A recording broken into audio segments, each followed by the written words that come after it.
Okay, आलात सगळे online. आपापल्या सोयीनुसार व्हिडिओ पाहणं सुरू आहे. ठीक आहे. तुमच्या कमेंट्स ज्या आहेत त्या म्हटलं सुरुवात झालेली आहे. तुमच्या ज्या कमेंट्स आहेत त्यानुसार मला सुद्धा बऱ्यापैकी असं एक मोटिवेशन पण मिळत आहे की तुम्हाला जे व्हिडिओ आहेत ते समजत आहेत, चांगल्या प्रकारे तुमचा अभ्यास होत आहे.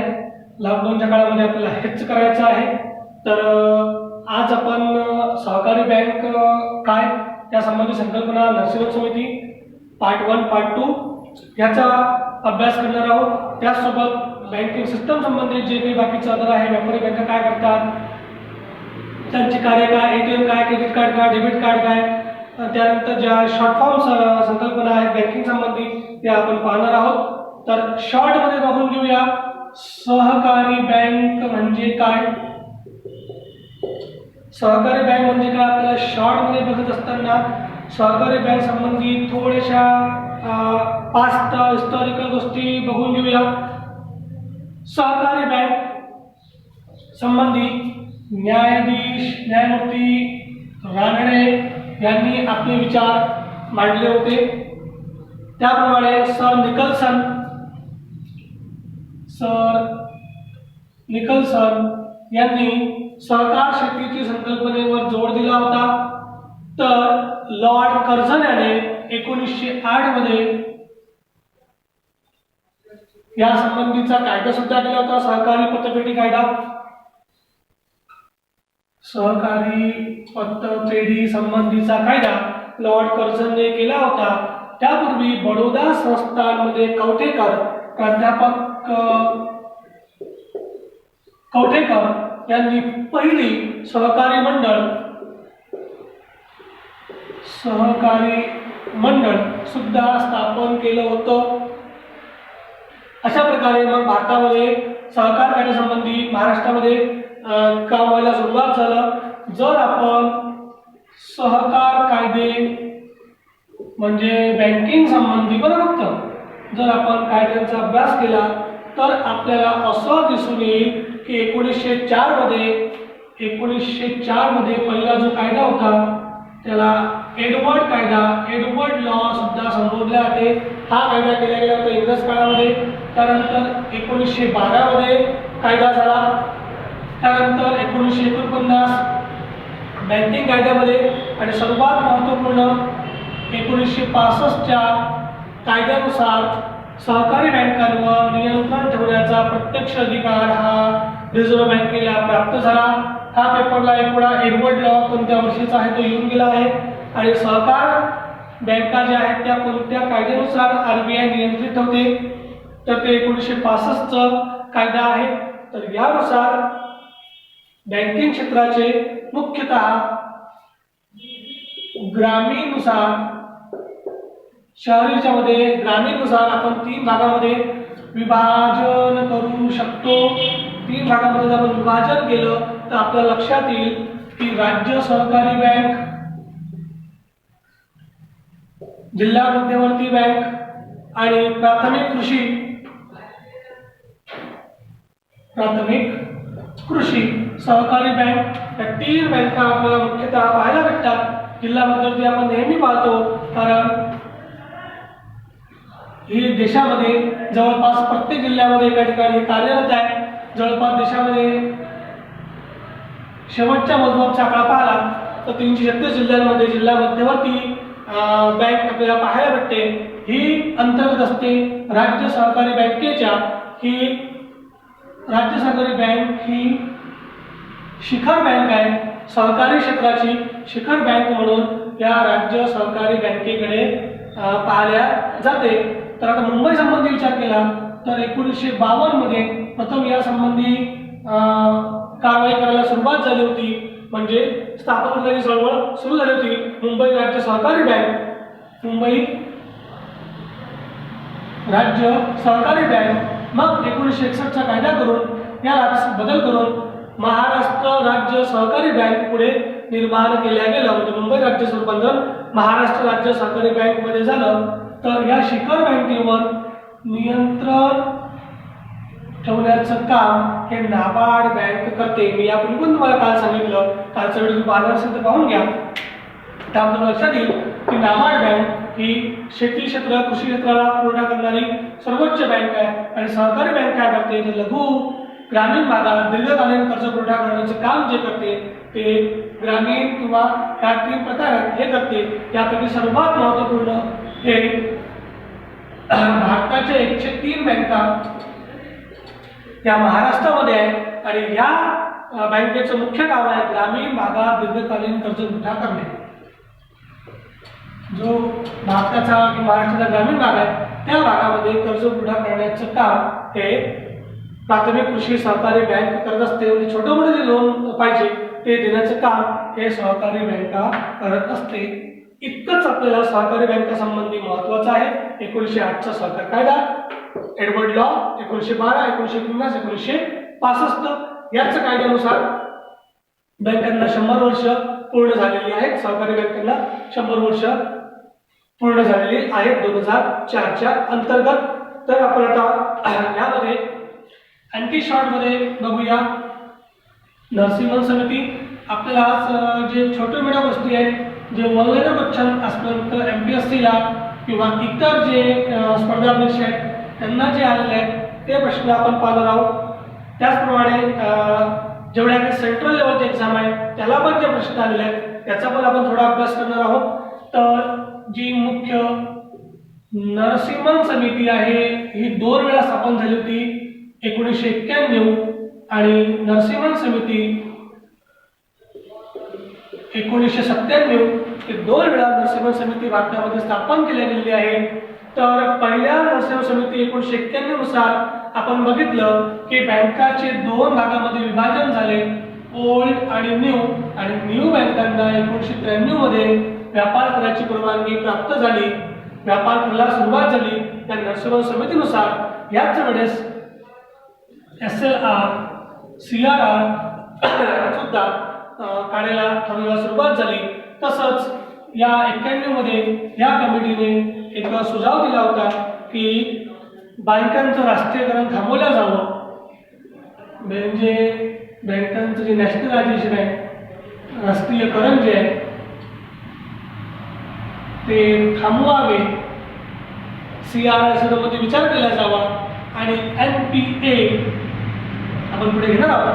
NPA हे याच्यावरची व्याख्या प्रमुखपणे केल्या जावी अशा प्रकारचा विचार 91च्या समितीवर मांडला गेला. त्यानंतर मग आणखी एक महत्त्वाची बाब म्हणजे जे आपण म्हणू शकतो की अग्रक्रम भाग 40% होता, तो 40% वरून 10% करावा अशा प्रकारची शिफारस सुद्धा नरसिंहन समितीने 1991 मध्ये केली होती. ऑगस्ट 1991 मध्ये त्या समितीने आपला अहवाल देऊन आपलं विचार मांडले होते. त्यानंतर मग परत 1997 मध्ये नरसिंहन समिती 2 नावाने ही स्थापन केली गेली. हिला बँकिंग सुधारणा समिती, बँकिंग क्षेत्र किंवा बँकिंग सुधारणा समिती या नावाने सुद्धा संबोधल्या जाते. या समितीने नॅरो बँकिंगचा स्वीकार केला. नॅरो बँकिंगचा स्वीकार करणारी समिती म्हणजे नरसिंहन समिती होय. तिने परत NPA मध्ये बदल सुचवला. त्याचप्रमाणे ज्या आजारी बँका आहेत आजारी बँकांचा स्थापने झाला. आजारी बँका म्हणजे ज्या कंटिन्यू लॉस 3 वर्षापासून लॉसमध्ये जात आहेत, त्यांना प्रॉफिट नाही होत आहे, अशा ज्या बँका आहेत त्या बँकांना मर्ज न करता सरळच त्या बँकांना बंद केल्या जावं अशा प्रकारची संकल्पना ही नरसिंहन समितीने मांडली होती. या बँकिंगच्या क्षेत्रातील 1991 नंतरच्या महत्त्वपूर्ण 2 समित्या आपण संबोधू शकतो. त्या 2 समित्या म्हणजे एक नरसिंहन समिती 1991 ची, दुसरी नरसिंहन समिती 1997 ची. त्या 2 नरसिंहन समित्या आपण बघितल्या. त्यानंतर अशाच प्रकारचं बेसल मानक सुद्धा जागतिक स्तरावर काढल्या जाते. बेसल मानकवरून जगामध्ये बँकिंग क्षेत्र सुरक्षित राहावं, व्यवस्थित राहावं यासाठी हा मानक काढला जात असतो. त्याला बेसल मानक असं संबोधल्या जाते. बेसल मानक म्हणजे bank international settlement, bank international settlement जिची स्थापना ही 1930 मध्ये स्वित्झर्लंड मध्ये झालेली आहे.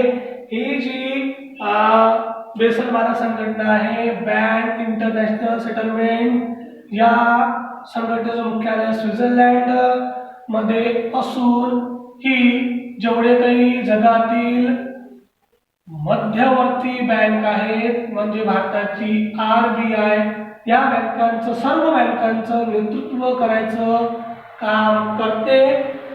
मध्यवर्ती बँकेचं नेतृत्व करायचं आणि जे बँकिंग जाळं आहे, ज्याला आपण म्हणतो की वित्तीय जाळं आहे, ते सुरक्षित ठेवणं आणि ते वाढवणं, यासाठी लोकांचा विश्वास कायम राहावा यासाठी जे निर्माण केले गेले आहे ते बेसल मानक आहे.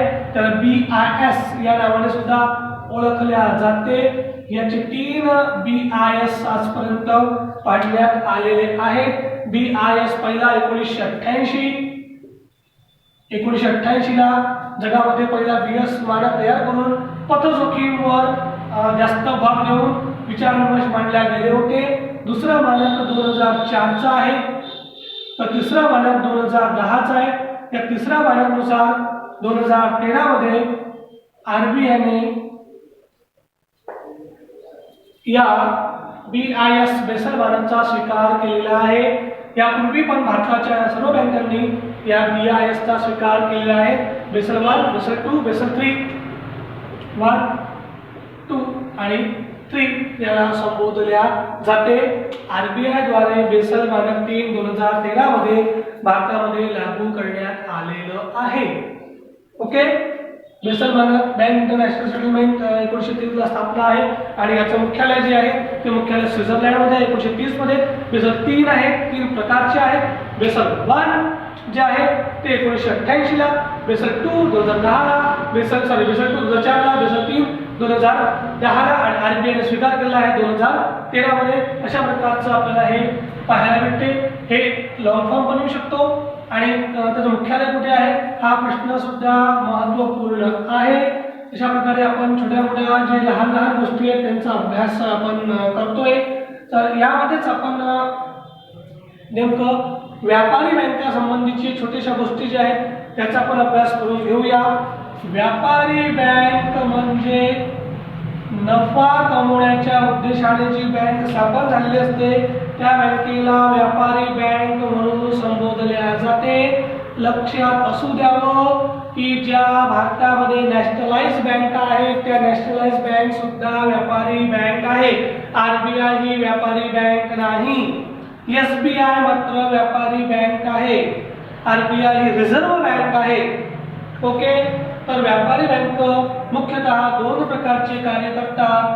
तर एक म्हणजे ठेवी स्वीकारणे आणि दुसरं म्हणजे कर्ज देणे. मग ठेवी स्वीकारण्यामध्ये जे बँकेमध्ये अकाउंट असतात त्या अकाउंट मध्ये आपण म्हणू शकतो की एक चालू खाते, याला करंट अकाउंट संबोधल्या जाते. या अकाउंटवर जो RBI मार्फत किंवा बँकेमार्फत व्याजदर भेटतो, व्याज जे भेटते ते कमी असते आणि हे जे खातं असते हे फक्त व्यापारी मंडळी ओपन करतात कारण हे खातं मेंटेन करायला त्यांच्यावर चार्जेस लावल्या जात असतात. चालू खात्यावर व्याजदर मिळत नाही, त्याप्रमाणे त्यांना उलट चार्जेस द्यावे लागतात. व्यापाऱ्यांना रोज बँकेतून पैसे काढायची गरज पडते, तर किती वेळा त्यांना पैसा यावरून काढता येतो. त्याला चालू खाते संबोधले जाते. या खालचं खातं येते बचत खातं.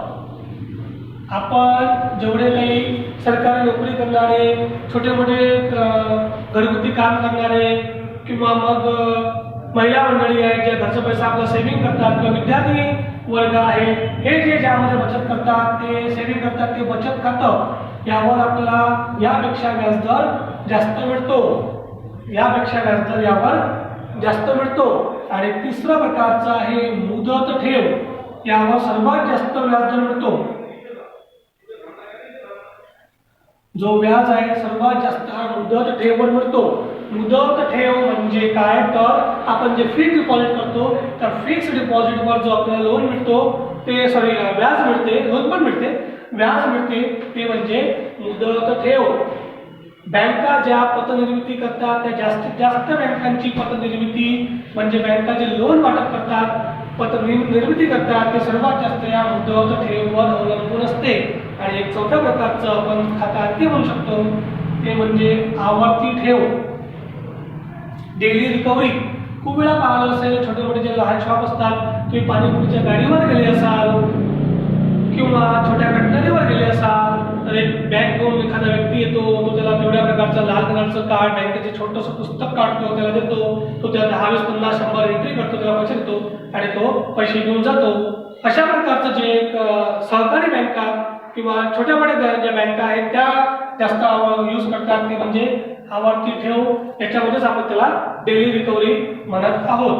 ठीक आहे, हे बँकांची मुख्यतः ठेवीच्या स्वीकारते, चालू खातं जे व्यापारी यूज करतात, बचत खातं जे आपण कॉमन मॅन यूज करतो, मुदत ठेव म्हणजे आपण फिक्स डिपॉझिट जेवढं केलं असेल तेवढं, आणि आवर्ती ठेव म्हणजे डेली रिकव्हरी शक्यतो हे बिझनेसमन यूज करतात. तर कर्ज देण्यामध्ये आपण यामध्ये म्हणू शकतो की एक तर प्रत्यक्ष कर्ज देणे, डायरेक्टच कर्ज देणे, किंवा कॅश क्रेडिट ज्याला आपण सीसी लिमिट म्हणून सुद्धा म्हणू शकतो.